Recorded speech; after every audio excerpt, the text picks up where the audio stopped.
Good morning, YouTube. Today we are going to be working on a shelter for our beehives.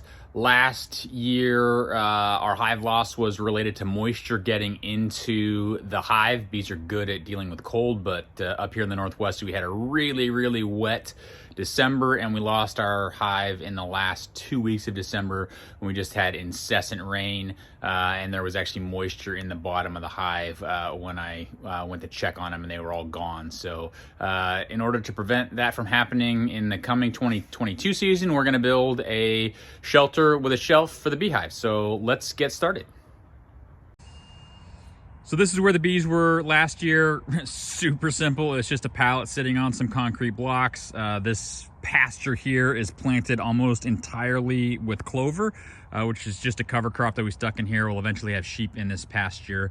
But this is where the bees were, and this is where we're gonna have them next year. It has great exposure. You're looking directly to the south, so they would get awesome sun. They were super happy here until the end of December when that weather really stepped in and took them out. So first thing we're gonna do is dig a couple of holes 6 feet apart and get a couple of 4x4 pressure treated posts in the ground. All right, YouTube, we've got the posts in. They've got some water in them, so they're setting up. And now we're gonna turn this pile of wood and that sheet of plywood into a roof. So I am a big fan of trying to do things the easy way. So let us see if we can't do the finger snap trick. All right, so the snap works as always. Love the snap. There is a 4x8 sheet of plywood frame, 16 on center with 2x4s. So now let's go ahead and get the roof tacked in on the 2 posts, and we'll go from there. All right, so we've got posts cut to height. We've got our roof system built and on the ground nearby. Next up is getting that roof up there. Now, there's a couple ways to do this.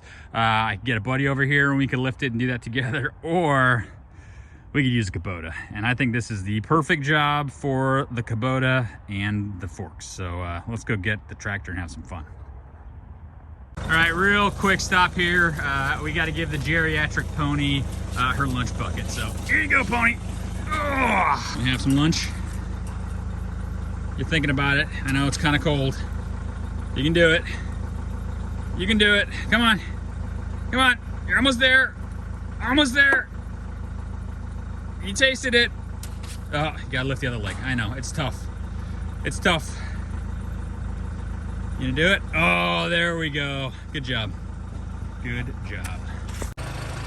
All right, so that's why having forks and the quick release skid steer attachment for the Kubota is awesome. Threw that on. It's been about 5 minutes now. I got the roof up, and now I just need to tack it up there before I do the bracing. So let me work on getting that up, and I'll check back with you. All right, so we've got the roof on. We've got the support on the sides tacked up. I'll walk around so you can see that. So we just tacked up some supports on the side. And now you see that lower board, that is going to be our table height. So let's work on building that table next. All right, so there's just a little table that I framed up for the hives. I've got the top right there. We're just gonna tack that top up, but I want to show people what it looked like before I put the top on. Just put a couple of little legs on the back, 2x4s. I did tilt the table. It's about a ½ inch high in the back, just so that any water that were to get in there would roll forward and away and out of the hives. So, and that is the finished product. That is the bee shed, and hoping we'll have good luck with it this year. Can't wait for the bees to get here mid-April, and stay tuned for more videos on what we do and our beekeeping practices here on the farm. Thanks for watching. If you like this kind of video, please like and subscribe. Thanks again.